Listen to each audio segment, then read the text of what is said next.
Oh, there's Katie.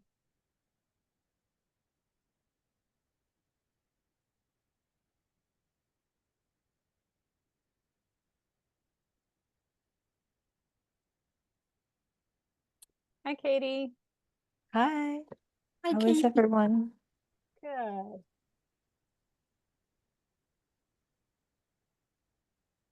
Hi, Meredith.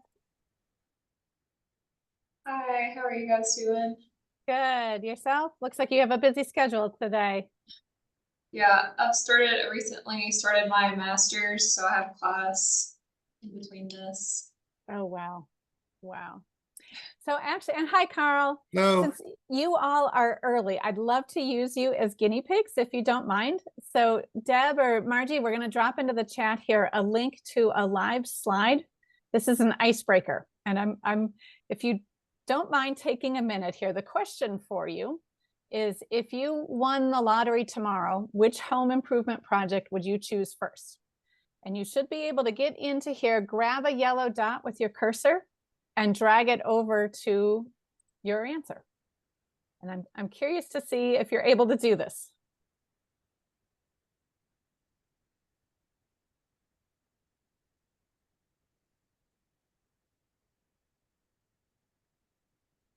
Okay, excellent. Does that seem pretty straightforward to you? Great. Yep. Excellent. Welcome, everybody. We're going to get going here in just a minute. We're practicing a little bit of an icebreaker. Oh, look at this. Everybody's able to get in. Fantastic. You guys are excellent. I love this group.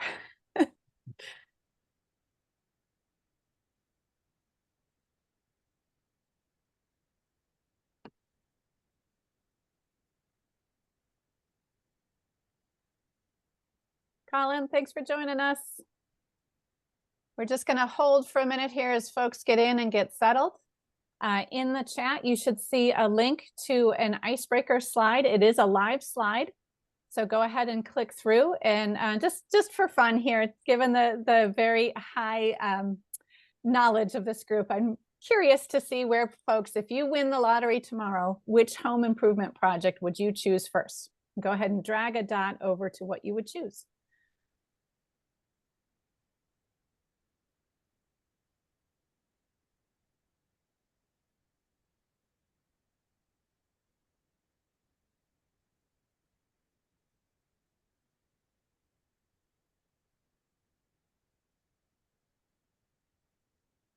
Good afternoon, folks. We're going to give it a minute or two here to let the waiting room clear out and let people get settled.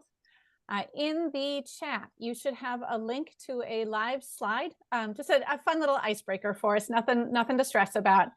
If you want to go ahead and click through, and there's a little activity for you to do here. The question for you is, if you won the lottery tomorrow, which home improvement project would you choose first? Take a yellow dot with your cursor and drag it over to your answer.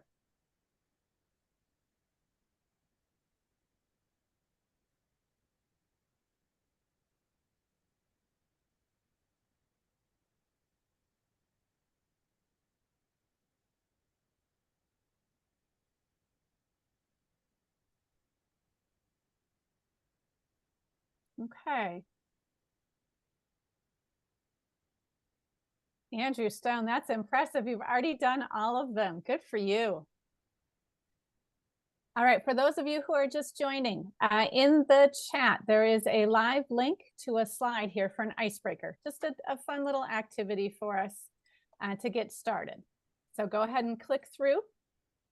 And when you get in there, the question for you is, if you won the lottery tomorrow, which home improvement project would you choose first? Go ahead and take your cursor and drag a yellow dot to what you would answer.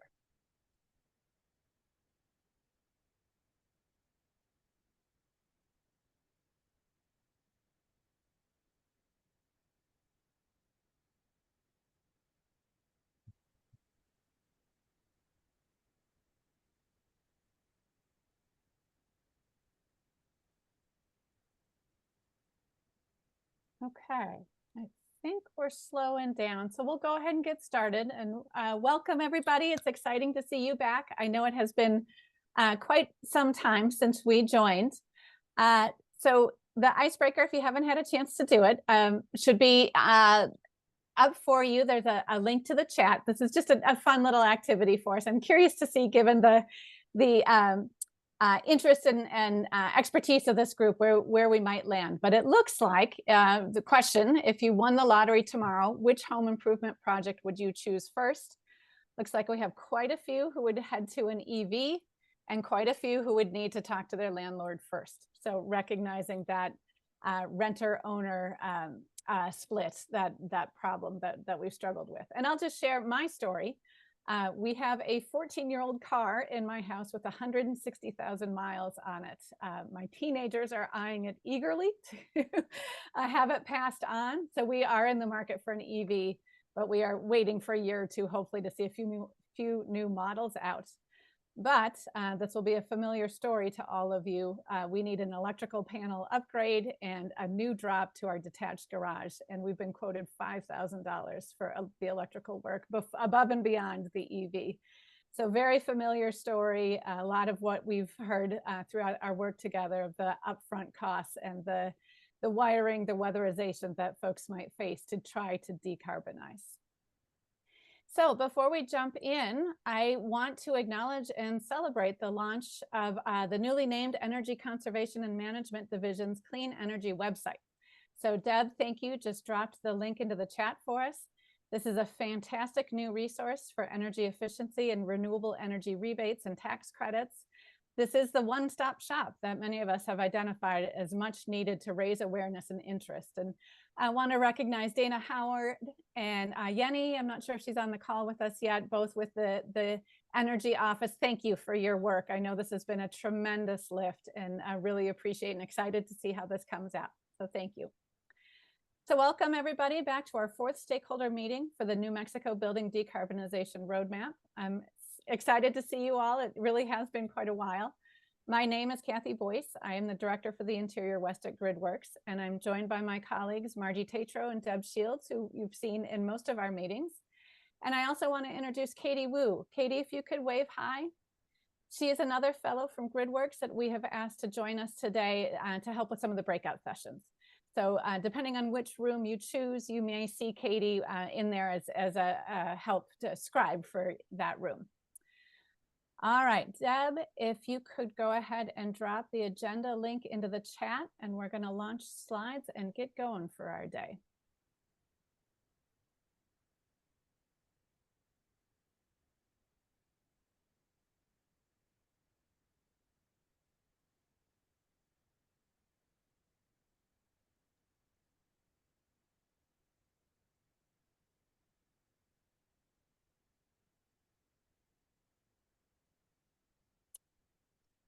Deb, would it help? Would you like me to launch slides? I thought they were launched, Kathy. I'm sorry. Let me.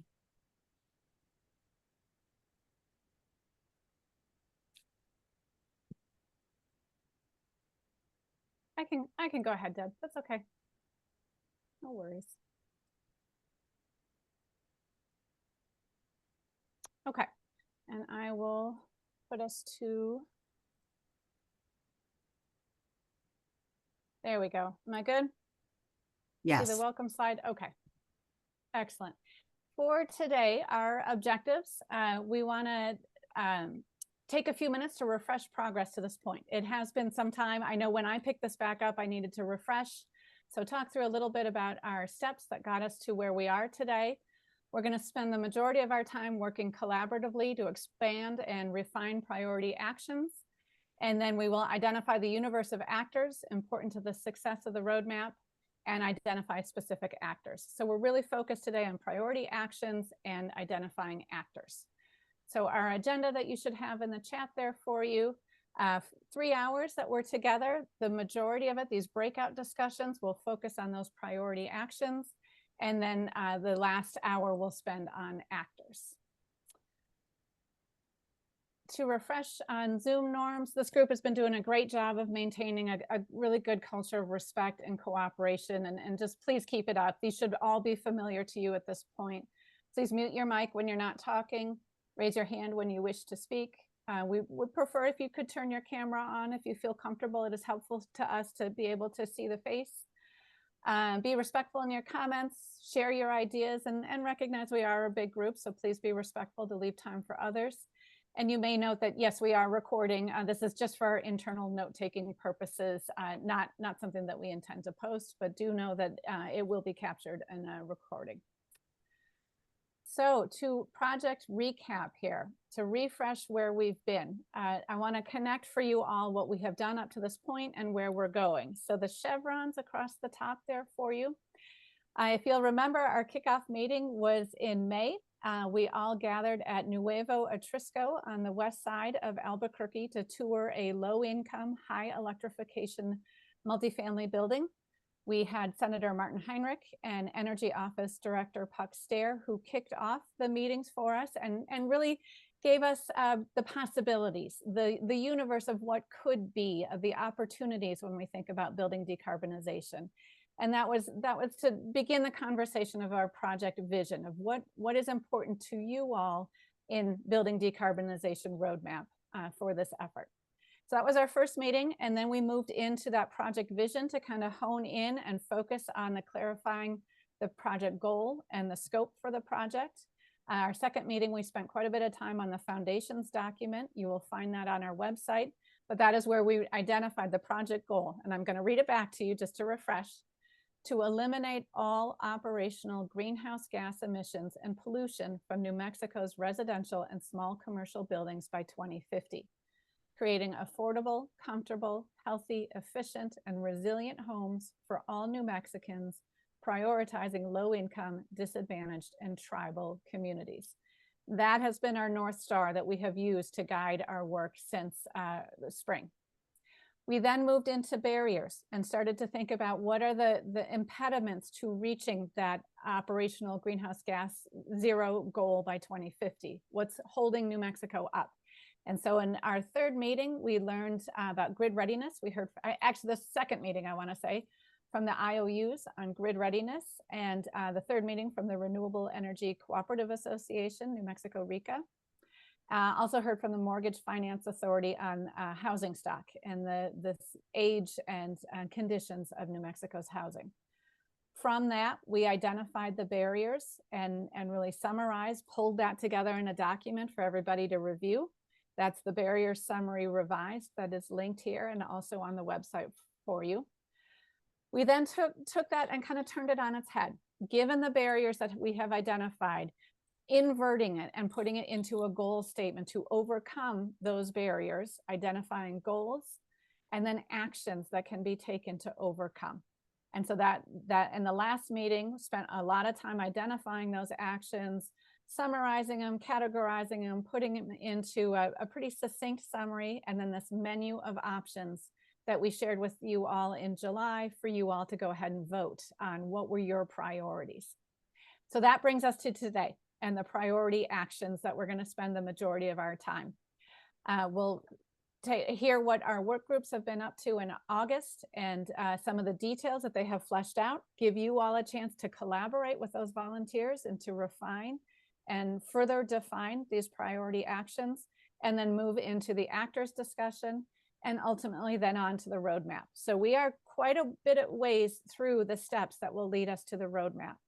I do want to clarify, we will talk about this at the end of our time together today on the next steps of what's going to happen hereafter, but we are moving towards summarizing and writing up our work together. So with that, I am going to hand it over to Margie to move on to priority actions. Thank you, Kathy. Let's pause here and see, you've got some space for questions. If people have questions about where we've come, let's give a few minutes for people to pose any questions they might have of you, Kathy, at this point before we move on. So please raise your hand or indicate in chat if you've got a question about what we've been through together so far or next step.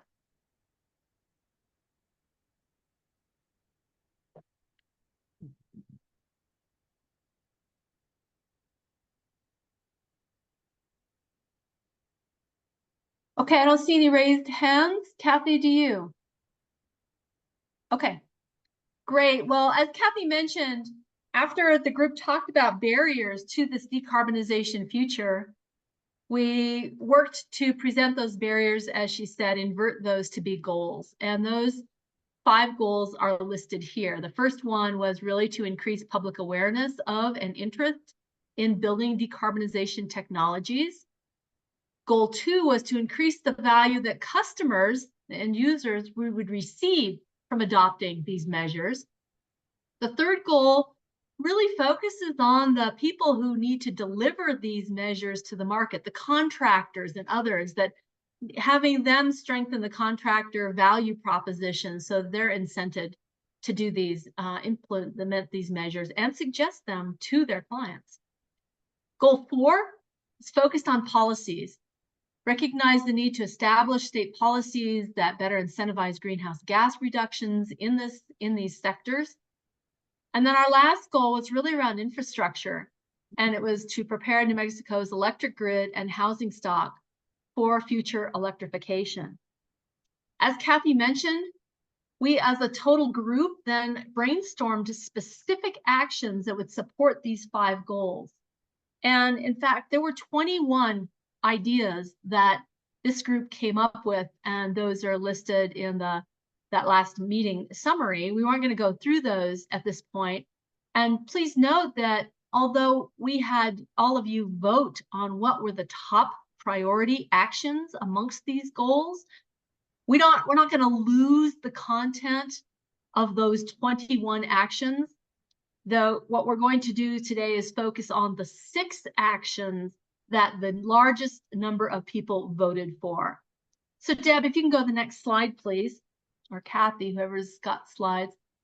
Here are the priority actions, and we were really pleased that 20 of you voted, actually gave us a vote on the 21 items and said, okay, here are my top 3 priorities.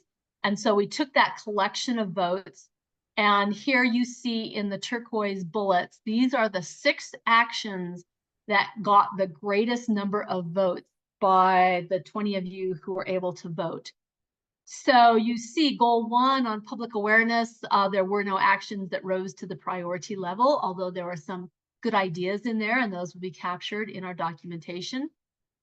Goal number 2 on the value for customers, there were 2 particular ideas that got support. One was an on-bill financing mechanism to reduce upfront costs of these decarbonization measures. And the second was to prioritize cash incentives for these measures at the point of sale to make it easier for customers to access the resources needed to implement these measures. Under goal number 3, there was one item that got many votes, and that was to provide free training on building decarb technologies and continuing education credits for those who need them, especially licensed tradespeople, as a service and a capability improvement for this set of individuals who deliver these measures to customers. Under goal 4, under state policies, we had 2 items that received priority voting. One was a clean heat standard for the state, and the second was around beneficial electrification rate design for the utilities and engagement with the PRC to do that. Finally, the 6th action that received many votes was in the infrastructure arena, and it was to support the grid modernization efforts and electric distribution system upgrade that infrastructure. So these were the 6 items that received the majority of votes. As I mentioned, there were 15 other actions that we will capture but didn't receive the same amount of attention. And we were fortunate to be able to ask groups of volunteers, work groups. Kathy will show on the next slide. We asked work groups, some volunteered and some were, I think there's, yeah, great. Some volunteered and some we twisted their arms. Many of these volunteers stepped forward to start detailing these action plans, these actions that would include what were the specific actions to take place, who would implement them, what would the timetable be, and what would be the measures of progress. So we have great appreciation for you volunteers, these work groups that put some content together on these 6 priority actions. All of you received as read ahead material the work in progress on these 6 action templates that the work groups worked on over the past month. And so we hope you've had a chance to look at and review those. Perhaps you have comments, improvements, suggestions that the group would like to hear from you on today. And so we have that's what the breakout sessions are going to focus on. As you'll see in our breakout discussions today, we'd like all of you to contribute your ideas to these priority actions. And we have not figured out a way to have you all in 6 places at once. And so what we're doing is we're going to have 2 rounds of breakout sessions. And those will be round 1. We're going to pick, you can choose your adventure, as Kathy will say, in terms of which action you'd like to focus on in the first round, whether it's the on-bill financing, it's the free training, or the clean heat standard. Then we'll allow you a chance to choose a second topic in round 2. Amongst the choices will be point of sale incentives, the beneficial electrification rate, and the grid modernization and distribution system upgrades. So we'll soon break into these breakout rounds. You'll have about 30 minutes in each one. And we're pleased that the one individual that has been involved in each work group, sometimes 2 individuals or 3, will be in the particular breakout session where they helped author the template. And those folks will guide and initiate the conversation. They'll describe the process and the content that they've developed to date. And they may even have some key questions for you all in that breakout session. So that's our plan. We really view this next phase as continuing the collaboration amongst many stakeholders to get the best ideas and the best content we can in this limited and somewhat non-ideal situation. We'd much prefer to be in person to do this, but here we are using our technology the best we can. So we'd like you to continue to offer your collaborative ideas and improve the write-ups on each of these actions. I will also mention that we'll have a method for you to provide comments on any of the actions, recognizing you'll only be able to attend 2 breakouts today, one in the first round, one in the second round. And Kathy will describe later on a mechanism for you all to provide your input on any of these actions. You can use the write-up that you received as read ahead to guide your motivation for comments. So at the end of today's meeting, we will also ask each of you to give us some sense of your level of support for these 6 actions that have been developed and will be refined today. This is extremely important to us as we anchor at this point in our work. We anchor the sense of support from the group for each of these actions. So please stay tuned for that and provide us that feedback so we can know whether there's a lot more work on a particular action needs to be done, or it's pretty mature and there's broad support. We'd really like to take the temperature of the group on each action as we finish up. So with that, Kathy, let me turn it back to you, and in case people have questions or to launch us into the next step. Thank you, Margie. And I do want to go to the chat here. Panama, I think you had a comment on, I was circle back to priority actions. You were commenting on electric rates compared to gas, not as much of an issue due to beneficial electrification's inherent efficiency. It wasn't my intention to take up any time, Kathy. It was trying to spur a conversation over in the chat. Okay. And see Okay. I was interested to see why rates, the operational costs, didn't rise up in importance under goal number 2 of customer value. But since you did call me, I will put in the chat a piece of research that we did in 2019 around how to design electric rates for beneficial electrification. So that's a tool we'll share with folks. Thank you. Thank you, Panama. Okay, so to reiterate what Margie just walked us all through. So this is, as I call it, choose your own adventure here. We have 6 priority actions. We're going to do 2 rounds. We'll open the breakout rooms in just a minute. From round 1, you choose one of the 3 topics that you want to focus on, where you are most passionate or you feel you have the most to contribute. Once you get into your breakout room, you'll have a short review from the work group spokesperson. Again, want to reiterate, these are volunteers who spent quite a bit of time in August working with a small group to think these through and come with your ideas and your contributions, and recognize that we all are working with a common goal here, common purposes. Then we'll have a discussion time in those breakout rooms to refine and elaborate.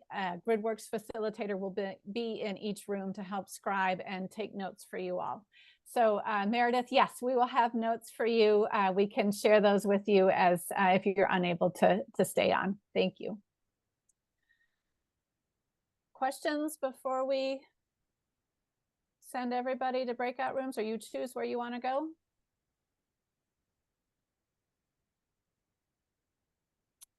Okay, Deb, if you want to go ahead and open those rooms for us.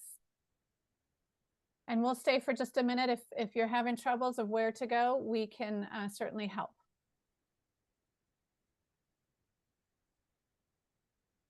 Do you see, Kath? I do. Yep. Very good. Yep. And you should see a pop-up box on your screen. If you don't, just hang tight and Deb can help orient you to where you want to go.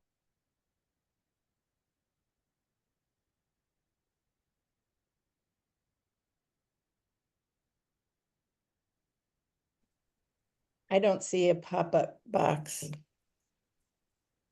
yet. Oh, no, it's no one is.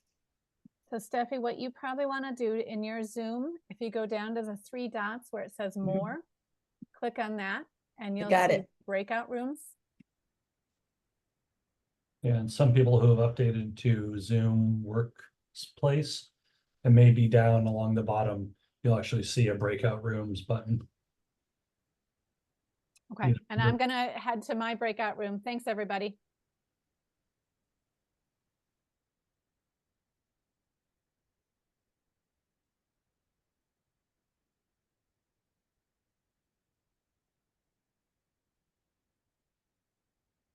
Anybody else having any trouble getting into the breakout rooms? Either you saw a pop-up or else at the bottom of your screen, there should be something that says breakout rooms, or if you hit the 3-dot more button, you should see breakout rooms.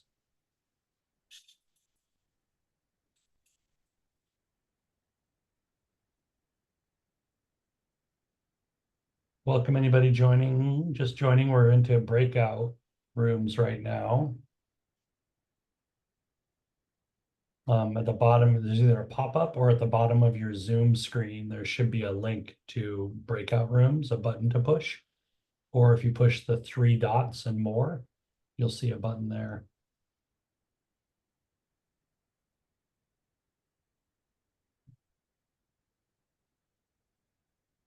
All right, I'm gonna go off.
Hey, Drew, can you hear me? This is Margie. Yeah, we can hear you. So yeah, we obviously our breakout session has ended, and I had a couple of key questions for the group, but maybe we'll talk offline somehow. I thought there was good discussion, but I'm not sure who takes the next step. It's your first bullet in the write-up is bring together experts and stakeholders, design the program. I'm not sure who the who is, so you guys need to be thinking about that before we come back after the second breakout, because Kathy will ask us, all right, who are the main actors that need to take a lead role in moving these things forward? So y'all might think about that as we're later for today. Thank you. Yeah, welcome back, everybody. My group, I think we were short on time. We could have used more. So Margie, was that your case as well? Okay. And Katie, are you back? I'm here. There you are. Could your group have used some more time too? I'm just gauging, maybe we should give a little bit longer for the second breakout session. Yeah, I think more time would be welcome. Okay. Okay. Kathy, we're ahead of schedule. Mhm. So is there value in giving 5 more minutes to the first breakout so that they can be wrapping up conversation? What I'm just thinking that maybe that might be productive, or do you want to just go to round 2 and give it longer? I would love to, but I suspect Deb is already reworking our breakout room, so we may not be able to get back to where we were. Gotcha. Okay. Yeah. Thank you, Margie. So maybe, Deb, for your purposes, let's plan 40 minutes this time rather than 30. So if you would pull us back, it's roughly 2 o'clock now. So let's pull us back about 2:40. Yes, Just will do. to reconvene, if you could do that for us. Yes. All right, so welcome back, everybody. Thank you. My group, we hit the tip of the iceberg. So lots of great ideas, lots of great work happening. So I'm really excited to hear what else came up in each of the breakout rooms. So now we're going to go to round 2, our second breakout discussion. 3 issues for you to consider: point of sale incentives, beneficial electrification rate design, grid modernization, and distribution system upgrades. So we'll give you 40 minutes this time. GridWorks facilitator will be in there to take notes. Recognize that with 6 issues here, you may not get to the room that you most want, and particularly beneficial electrification and grid mod. I think there are a lot of folks who probably want to be in both of those rooms. So with a recognition of that, we will certainly give a chance for some written feedback here at the end of the meeting. So fear not if you are not able to be in 2 places at once. We will certainly take input down after this meeting. So let's do 40 minutes. Deb, if you could bring us back at 2:40 and recognize, 2:40, and recognize for everybody, we have a poll coming at the end here. So think through, how am I feeling about what's being discussed? Am I comfortable with these priority actions? We will want to test the waters here at the end of our meeting together. Kathy, with just that- a quick question. If we were one of the volunteers running one of the breakout sessions, do we go back to that same room or? Oh, we have 3 new rooms here. So Okay. Carl, you can stand down. Thank you for leading the last discussion. And you can just pick one that interests you that you would like to go and join as a collaborator. You got it. Thank you. Thank you. All right, so hopefully you see on your screen, go ahead and choose a room, and I'm going to head off to my assigned room. Thank you, everybody.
Welcome back, everybody.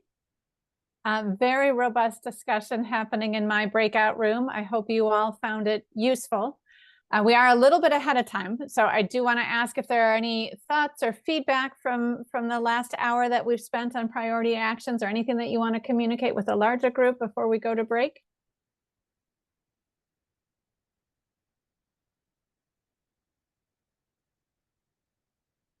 Okay. So we are a little bit ahead of schedule, which is a first for me. Thank you for your patience with all of this, but let's give it till 3 o'clock. I'm sure people can use the time to grab emails, refill your coffee.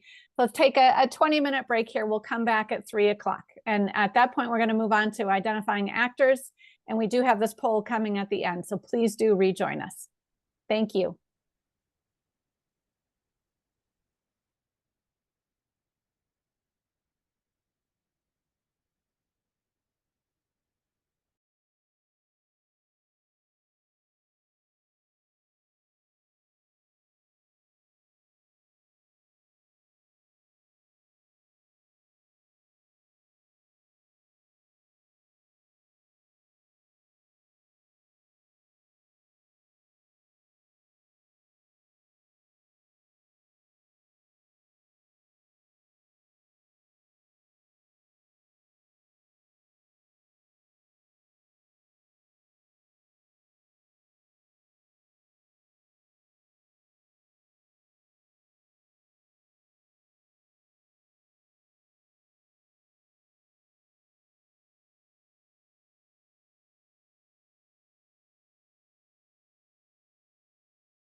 Okay, I'll go ahead and welcome folks back. If you could either maybe turn your cameras on just to let me know that you're there, or put a thumbs up, or some way let me know, you can wave to me.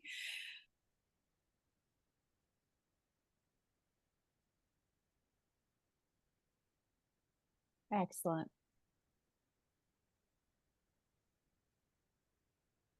Okay, I think I see folks coming back in.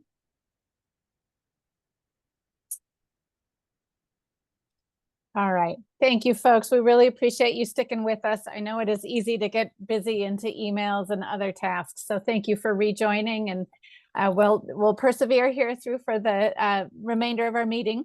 So lots of questions coming into all of us of, can we see the notes? And for the 6 rooms that the breakouts, we absolutely will share those with you. Just give us maybe a day or two to kind of tidy them up and put them together a little bit, and then we will share them by email for all of you so that you can read through what happened in each room and where the discussion went. So thank you. I hear from my fellow facilitators that it was a very robust discussions in all the other rooms, lots of great ideas. And I think what you're going to see, at least my experience in my 2 rooms, is lots of great ideas. And we have some work to kind of shape and hone a little bit to focus in on specific solutions, but there's lots of great material and ideas out there that we look forward to shaping. So for the remainder of the afternoon together, we're going to focus on identifying actors. And those of you that worked in the August work groups have already done this, so you have some ideas to bring to the group. Many of you have experience that you certainly can add here to help us identify who is important to the success of each of these priority actions. So I'm going to share my screen. Bear with me for a minute.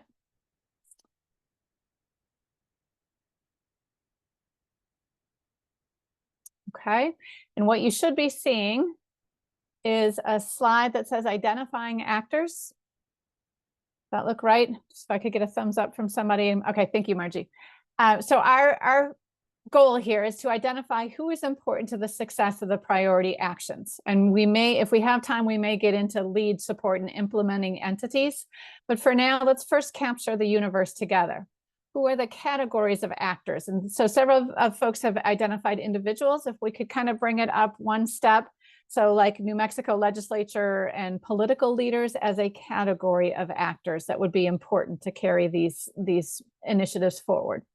So we're going to build this page together. So I am going to be scribe here. And if I could help, ask for help from my fellow GridWorks folks, if you want to just raise your hand or drop something into the chat, what other categories of actors would you all add to this list?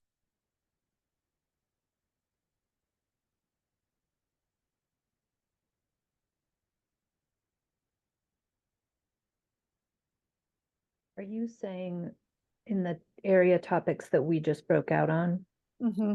Yep. and generally for all 6? Yep. Yep. So I see Carl, for example, has put in training institutions.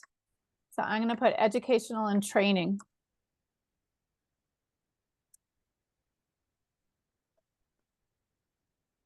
Community-based organizations. Thank you, Andrew.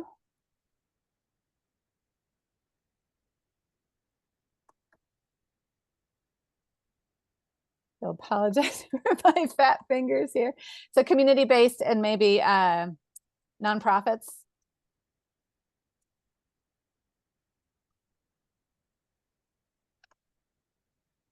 The general public. Steffi, can you elaborate for us? I think there are a lot of people who are very interested in this and they're hungry for information, and they can be a force for making this happen as well.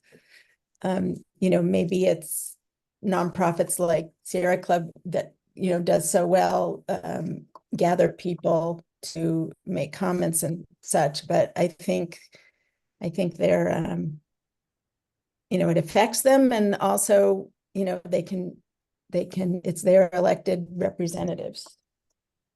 Okay. Okay. Thank you.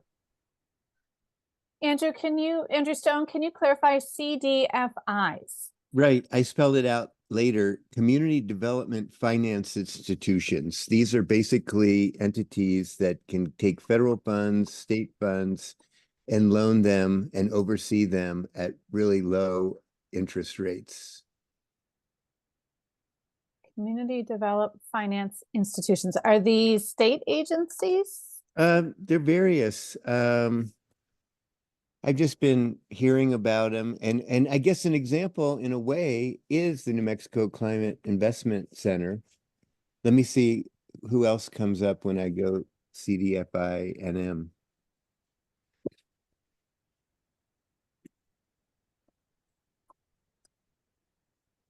Okay, well, Andrew is doing that. I'm going to just keep working through the chat here. Low income. Would you all group that with community-based organizations, or would you put low income advocates as a separate category? Kathy, are you asking about Matt's suggestion about the New Mexico Income Support Division? Is that? Yep, low income outreach. Yeah, I mean, I just said that as a logical entity that's already providing other types of assistance to folks who need it. And so it's just somebody that already exists doing something that is a avenue of outreach that we need to focus on if we're prioritizing low income folks. And Okay. just on what Matt's saying there, I think what I've heard from other groups' experiences who provide, you know, direct services to communities, like, hey, you know, you can get your house weatherized, is it's not helpful when strangers show up at the door. So it's like trusted community partners are saying, hey, you know, we're helping to provide this service and you already know us and feel comfortable with us. Thank you, Camilla.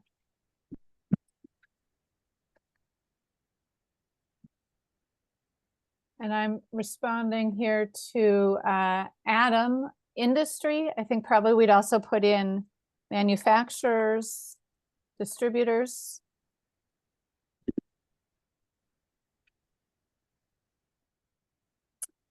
Utilities.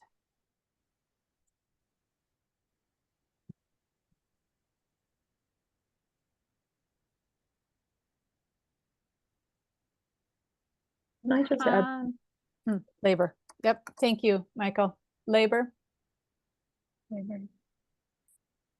And just like on the utilities and co-ops, you know, I feel like sometimes these conversations are hard because it's like implies all this change. We have to change how we do things at home, how we, you know, build, and, you know, what the energy efficiency codes are, and, you know, how we heat and cool our homes. And I just think to the extent that we can all really be joined together in this idea that we're doing this to make life better for everybody, that these businesses are able to transform. So it's not like a Kodak moment where maybe you're just asking for the list and not the reason, but it's like Kodak couldn't keep up with the digital moment and they failed. So, you know, how do we as homeowners keep up with the Kodak moment? How do we as builders keep up with the Kodak moment? And how do we as energy keep up? So this isn't about like putting people out of business. This is about us evolving together as an ecosystem of people who provide housing and comfort. And how can we do that in the face of extreme weather? So I don't know, I just want to say that out loud, that Mexico's special and maybe we could do it better or different so that we're all coming along together. Thank you, Camilla. All right, I think, home builders, thank you.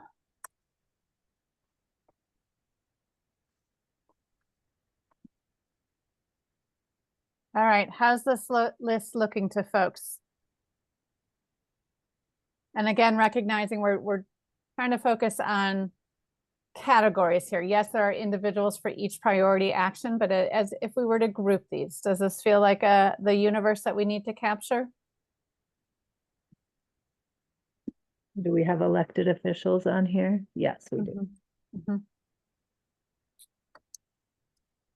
I put something in there around people who own a large square footage of buildings as a potential key player, because they can sometimes implement these measures a little bit more easily. Okay. Large home owners, or maybe apartment building, multifamily. I'm actually thinking of entities like APS, who own like millions of square feet of the built environment that also serve youth. And some like City of Albuquerque could also be considered in there.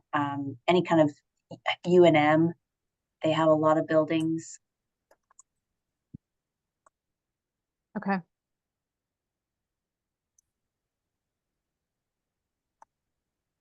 So campuses. Okay. I mean, it might be broader than campuses, right? Like, I don't know, I'm thinking about YMCAs and I think Alice may have been thinking broader than campuses. It's more like networks of entities that own many buildings or own large square footage buildings. So like the state would be an entity. Exactly. Also, there are some people who own a lot of multifamily units. I think there's two individuals in particular that own over half or maybe more of all the multifamily units in Albuquerque. So those kinds of individuals are really important to bring into this conversation too. Okay, multifamily property owners. Let's start with that. Okay, that gives us a lot to work with. So when we sent out the meeting notice, we asked you all to print out the actors chart. Looks about like that.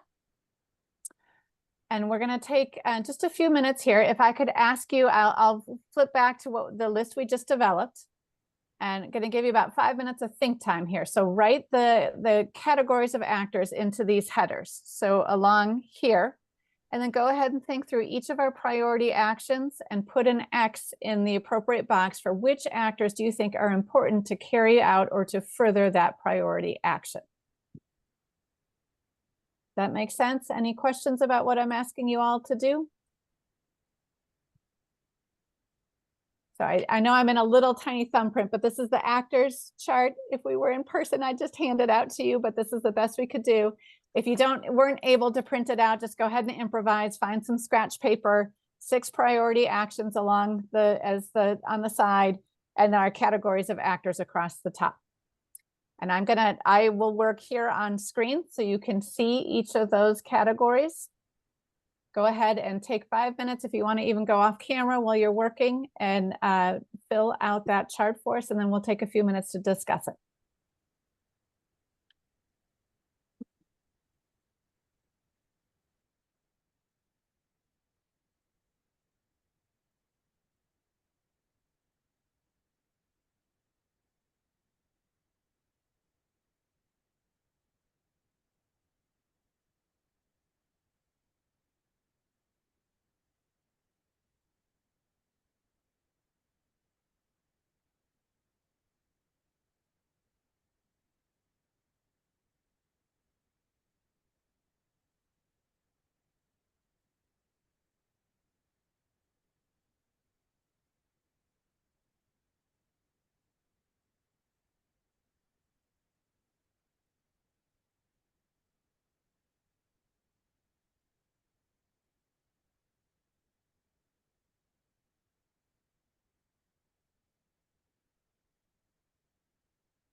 Okay, I'll give you about 2 more minutes here, then we'll come back together.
Okay, so I have been fiercely working this through. Hopefully I captured everything. And if you didn't get all the way through your chart, that's okay. We're going to build this together, but I wanted to give you some time to think this through. So I have taken our 6 priority actions down the side, and then our universe of actors across the top. And what I'd like to do is let's start with the suggested lead when you think about each of these priority actions. So let's start with on-bill financing to reduce the upfront costs. And I'll just ask either maybe raise your hand or drop it into the chat. Who would you suggest? Who do you think would make sense to be the lead for that priority action?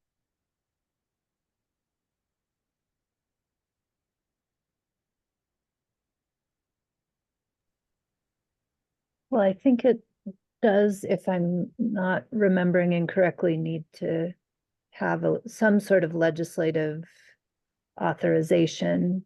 So we do have, thanks to Rep. Serrato, commercial on bill. And I know others have tried in the past for residential on bill. So I'm seeing in the chat, utilities, co-ops, PRC, if it's Terra Finance. So PRC, we could say would probably be, well, maybe not the implementing entity, but certainly a support. But my sense is they're probably not going to lead on something like this. Thoughts from Camilla's comment that it should be elected officials or utilities and co-ops? Am I wrong that we would need legislation authorizing this, or does that legislation already exist? I think that's an outstanding question. So- Margie, yeah. Yep. So the group talked about that. If it's a tariff, my understanding is utilities can make a proposal for that under existing law and legislation. So there are other issues about whether they can finance those or partner with a green bank for financing. There are a lot, it's complicated, but it's not clear that it requires new legislation. The way the group talked about is looking at the program that Tri-State's rolling out in Colorado as a model that could be possibly replicated. And of course, that's based on co-op delivery, not IOU delivery. But my mind in facilitating this group, and I guess Drew is still on, I'm interested in your opinion. My thought is really it's the utilities and the co-ops that would be front and center in this and would take the lead but engage others. Margie, I would agree with you and Camilla as well.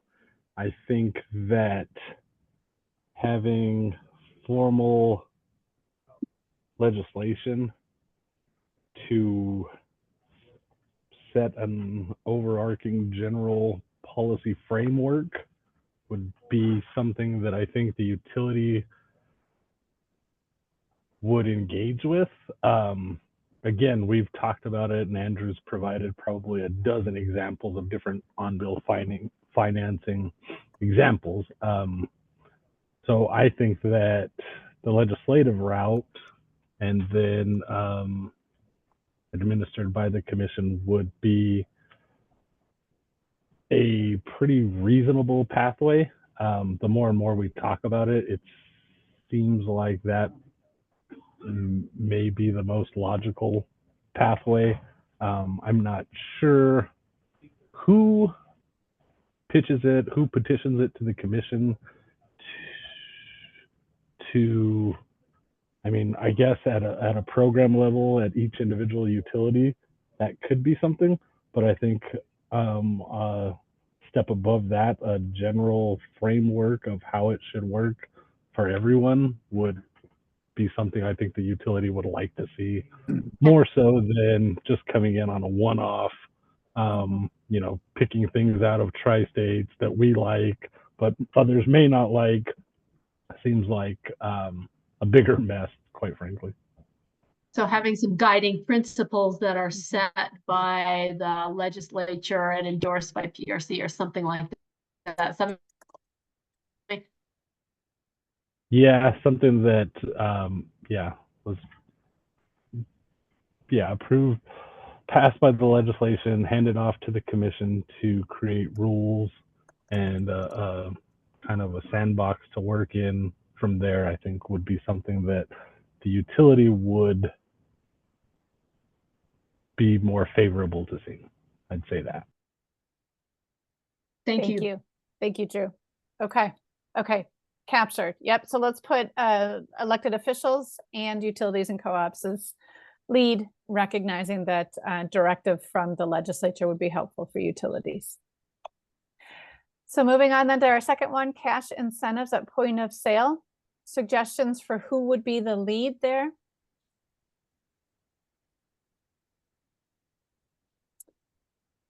From my breakout room, the folks that were in there. Dana, I don't know how you feel. You are on the front edge of this. Yeah, state agencies then would be a good one. I think just government in general. Obviously, this is funded through the DOE, so. Great. I also think that one's pretty clear. Any disagreement on that? Well, I also think that if I'm not mistaken, I believe utilities have some control over where they put their incentives. So I know P&M has a point of sale incentive. So I wonder if there's ability to change the distribution of where those, and Drew, maybe you can chime in here, but I know you have a certain amount of kilowatt hours you're trying to reduce mandated by the PRC, but there's the distinguishing factor of where those funds are allocated. I think it really just comes down to program design. The idea of point of sale is good and it captures customers when they are there making the transaction, but midstream and moving it upstream seems to help cast a wider net at the distributor, vendor, wholesale level. It requires coordination, of course, but even point of sale requires quite a bit of coordination as well. I think it really has to do with just program design and what the objectives of the program are and whether point of sale is the best bet or if it's something else. So, for example, P&M for a long time offered a great lighting program, residential lighting program. They were buying down the incentive upstream. So when customers went into the Home Depot or Lowe's, they would see point of purchase material, marketing material to talk about the program, but the transactional piece from the utility was already being done way upstream. So it's not like a big mess, right? With the customer coming in with the coupon or trying to talk to the cashier that may or may not be trained for whatever they're trying to purchase. So again, I think a lot of it just comes down to program design and what the objective is and what the measure is as well. I guess the one downside of doing the utility scale cash incentive point of sale is that it might take resources away from some of your low income target rebates. Would that be the risk of putting this as a priority action for utilities to do? I'm not sure if that's necessarily a risk. I would say that, you know, we're already doing it and I don't see that going away. I don't see us getting away from that piece of the program design as well. I think that'll just continue to be front and center, if anything, for program attribution. So customers understand kind of what's driving the program, hopefully what's motivating, incentivizing them to make that decision. Thank you. Thank you, Drew and Alice both. Okay, so I'm going to put utilities and co-ops as support, and then state agencies, just since we've got the website moving forward, I think it provides a really interesting model for the state to consider. And we'll come, you know, if this is not final, so we'll certainly come back to it. Building decarbonization technology training. Suggestions for who should be the lead entity to carry that further.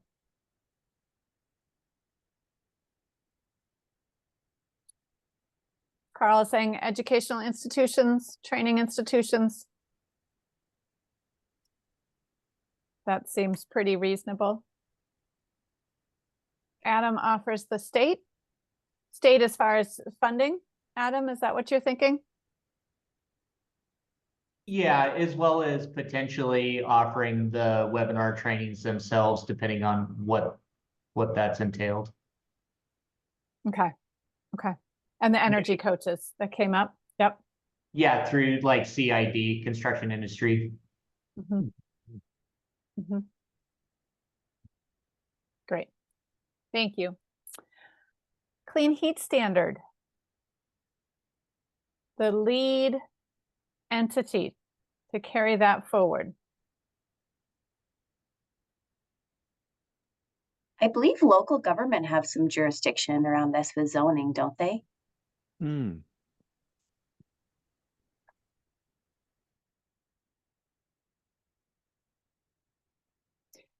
Is that one And where the folks state as well.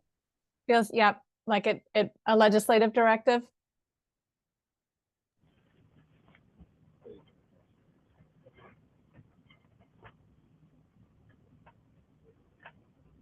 Yeah, I would say, just to throw out that I would think that the utilities would like to see this coming as a legislative directive. Absolutely. Okay. Thank you. Environmental groups, do you want to weigh in on the clean heat standard? Any thoughts of what role you might play?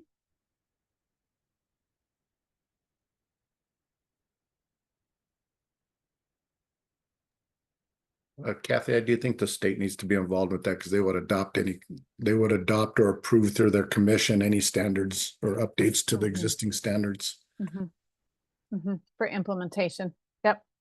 Thank you.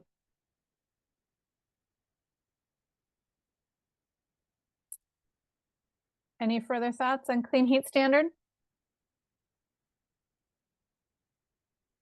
Okay, let's go down to the PRC, beneficial electrification rate design. Who would be the lead entity to carry that forward?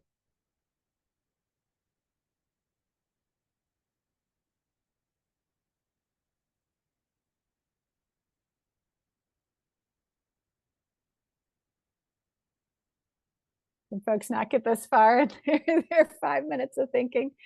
Rate design, right? And Yeah, Drew? Yeah, who is in this group? I don't know if Jim or Mike D'Antonio are on. We've lost our facilitator for that. So in the write-up, there was a discussion really about rate design. I mean, it's utilities that, well, we heard from the PRC, right, directly on this, Kathy. The PRC folks said it's not theirs to advocate or define the rates, that it's up to the utilities to apply for a rate design. But it sounds like the discussion, maybe there are some principles behind it that would be worth defining. But is there somebody who was from that breakout group that can offer some thoughts here? I was in that group as well, and yeah, I think you're right, Margie, of what the conversation was around. But I can just repeat myself. Coming from the utilities, I think this would definitely be another one that we would like to see legislative directive, directing the PRC, quite frankly. Just like that. I'm not sure how else that would work. I think the utilities coming in to propose that seems pretty self-serving, quite frankly.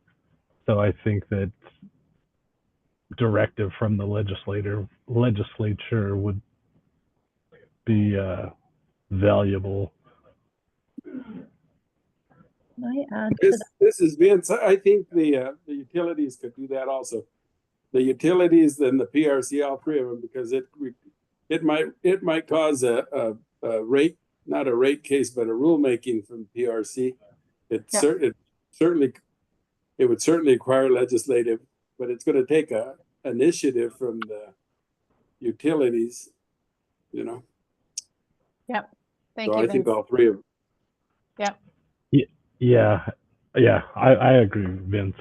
I think that people would be more comfortable having something coming from the legislator handed off to the commission, and then be happy to kind of engage in a notice of proposed rulemaking, whatever rulemaking workshops, whatever that may entail. But to me, this seems a little bit bigger than kind of what we've came in and proposed and got approval for even like our whole home EV rate. I think this is a little bit different than that, but again, that's my perspective. I could be wrong on that as well. And Meredith, you want to weigh in on this? I see you have some notes in the chat, but I'm not exactly sure which comment you're agreeing with. Yeah, I think so. The PRC would have to either receive a submission from the utilities like they typically do now in terms of rates, or like Drew said, have the legislature create a framework for all the utilities. So we would receive something similar from each of them. I think that would make it easier, but yeah, that would definitely be up to legislature for the framework. But further down the line, we would have to receive it from the utilities and then just go about the same process like we normally do. Thank you. Thank you. Okay. Now let's move on to the last one. Support grid modernization efforts and distribution system upgrades. Implementing or the lead entity. Utilities.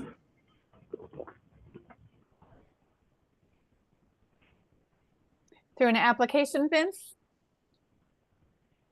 Well, it could be I think as the more this group knows, it may be just through its everyday way they do business, because we do that on a constant basis. We just don't overbuild, and particularly with the co-ops, we just don't have the wherewithal to overbuild.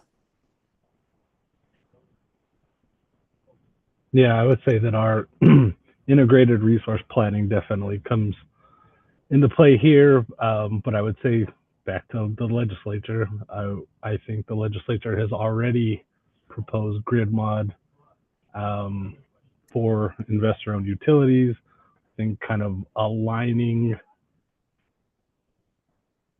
in a sense, with the ETA and what infrastructure upgrades will be required to start to meet some of those deliverables and goals of the future. So I think utilities and legislation. Okay. Okay, and I'm thinking my color coding here is maybe not coming through so clearly, but the goal was the green is supposed to represent the suggested lead. So we've got a lot of utility or legislative work that people have suggested. And then let's go to the other side of it. We've captured some of this, the implementing entity. If these priority actions are able to be carried out and are the parameters, the framework is established, who would be the implementing entity to carry them out? And I think Kathy, can I back up just a second? We haven't heard from Adam. Adam, if you're still on, about the grid mod and distribution system upgrades. I know the action write-up actually calls for a very specific state role in developing a coordinating entity for upgrades. Is that something you want to make sure I mean, that was discussed. So Adam, are you still on? Yeah. Sorry, let me turn my camera on. There. Yeah, so from GridMod's standpoint is we identified having essentially a centralized kind of one-stop shop liaison within the state among all the organizations would be the most beneficial, because there is so many different authorities that need to go through that we identified having kind of a state-led or czar or committee for the co-ops, industry, government to help kind of shepherd through this process, we thought was going to be the most beneficial. I can share, but it's in our action from our group that we identified would probably be the most beneficial, because there is so many moving parts. Thank you, Adam. We'll be sure to capture that in the notes and the template that you all work through in the breakout sessions. All right, before we leave this, I do want to go back and talk through implementing entities. I think that's a pretty straightforward, recognizing that these are actions, goals that the roadmap might identify, but then who actually would implement them. So starting back at the top here on bill financing, implementing entity, I think pretty clear that would have to be the utilities and the co-ops. Any disagreement on that? So if you're following my color coding here, I'm going to use blue. Implementing entity for cash incentives, point of sale.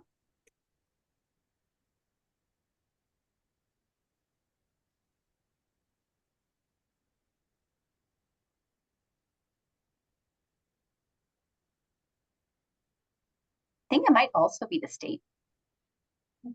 Because if they're the one, my understanding was state-led and point of sale incentives is they create it and they also work with the midstream distributors. Or would you count that, would midstream distributors be your lead for implementing? Yep, certainly have a part of it. Any further thoughts on that one?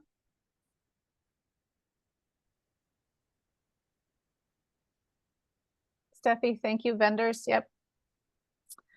Okay, let's keep going. Technology training for licensed trades folks. Educational institutions is the lead. And probably also implementing, right?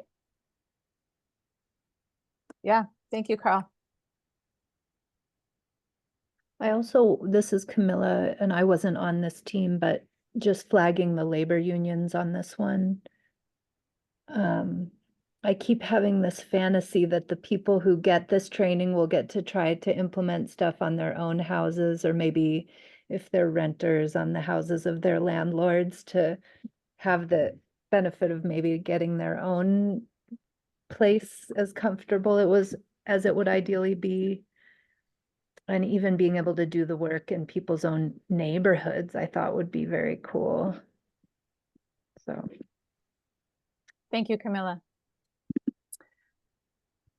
Clean heat standard, I think we identified the PRC would have to do a rulemaking, right? So that would be the implementing entity.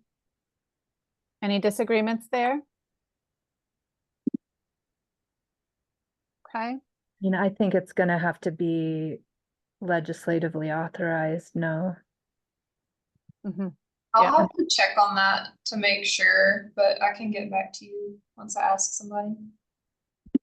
And Kelly, I'm not sure. The group, there's a very strong role from the environmental department in this, not just PRC. That's the EPA, New Mexico Environment Department, that sets a number of those standards around emissions. So I don't think it's just PRC in that case. Okay. Thank you. Beneficial rate design, I think we identified legislative directive, implementing entity, probably some maybe rules. Utilities would have a role there too.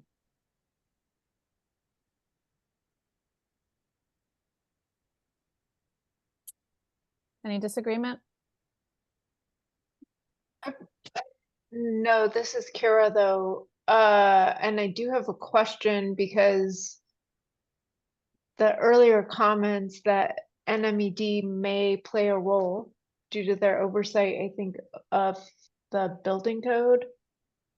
I think a clean heat standard could occur, you know, either at the PRC, which would necessitate legislative action, or at NMED, possibly through an update of the codes or new rules.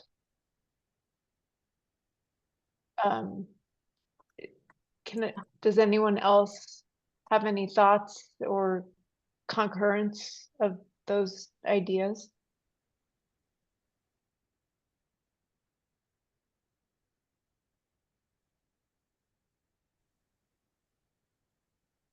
Yeah, Kara, my understanding it's going to be a combined, it would need to be a combined effort by two state agencies, NMED and RLD, Regulation and Licensing Department.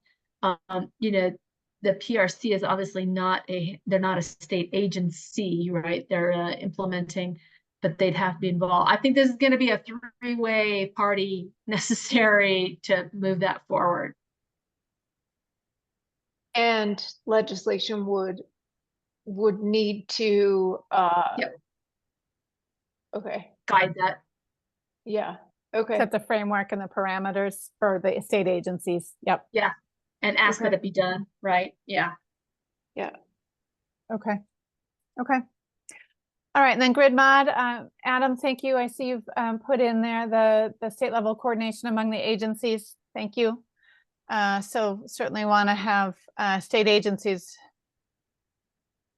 probably on both, right? As both a lead and perhaps an implementing. Okay. I do also want to point out that a grid modernization statute was passed in 2019, and utilities are required to bring applications before the PRC for grid mod plans. So I guess the PRC would be an implementing agency as well, and I'm not sure legislation is required. If I could just build on that just for 1 second, in our group, when we were going through this, there is a grid mod bill, but unfortunately, the grid mod bill does not have a mechanism for private industry or anyone else to initiate those petitions. So they have to come through the IOUs, which is kind of a reactive kind of perspective. So we kind of concluded that through the state level initiative or kind of coordination, that if there was legislation that allowed other stakeholders to petition the PRC for these grid bonds, that would also be beneficial. So I think that's why we came to that conclusion. Thank you, Adam. Okay, and I think that you may petition the PRC for the utilities to take certain action.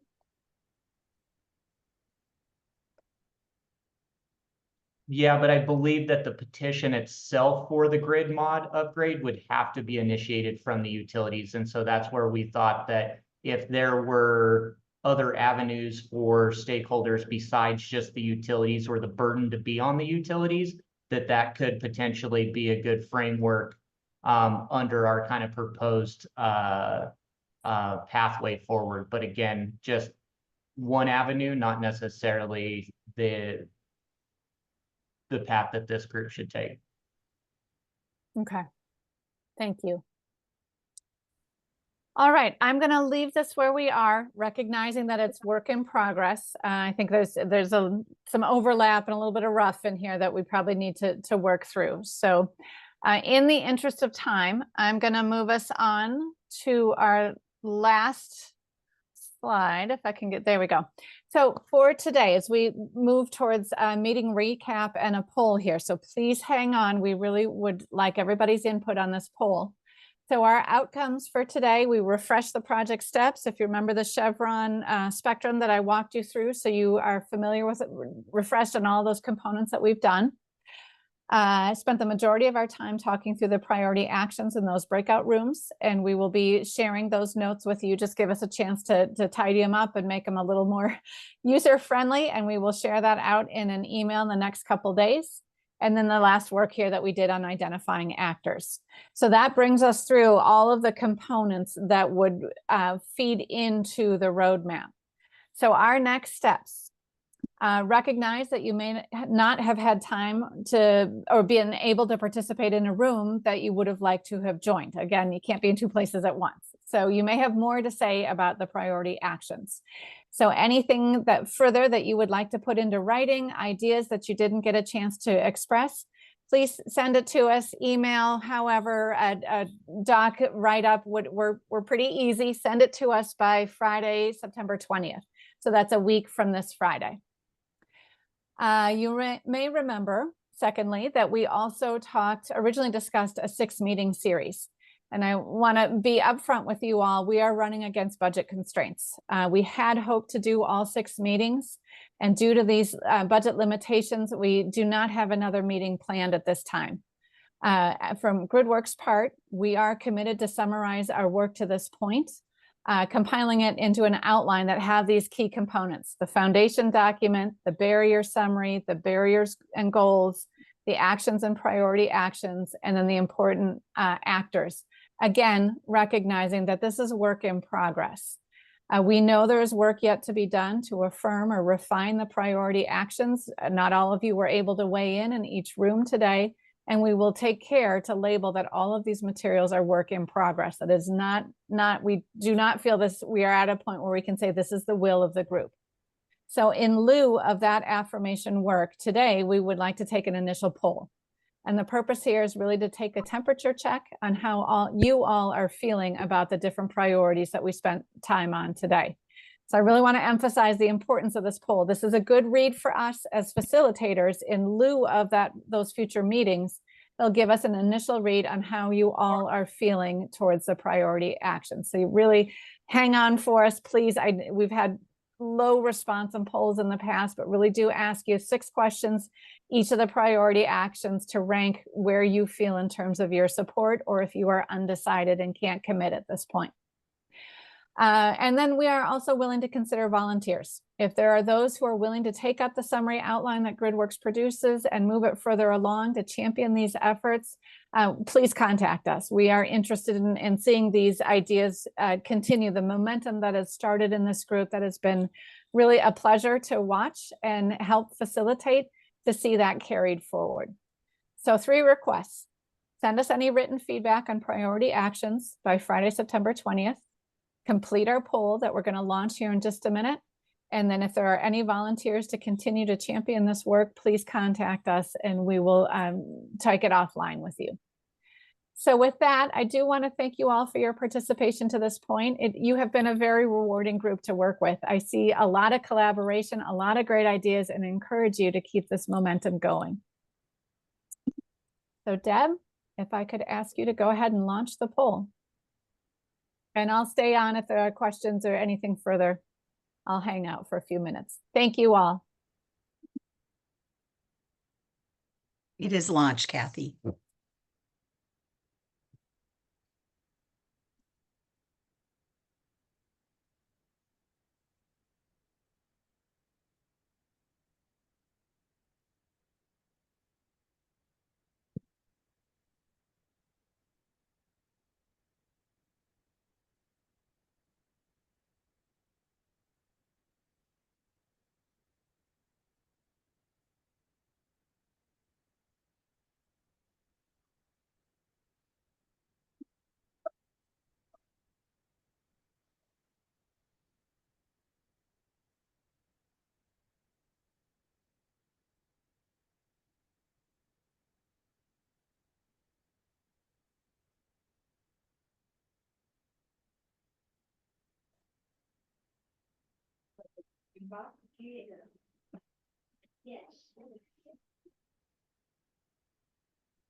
Hi, Mom.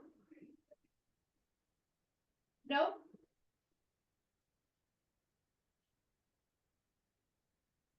How was jujitsu? Cool. Are you enjoying it? Great.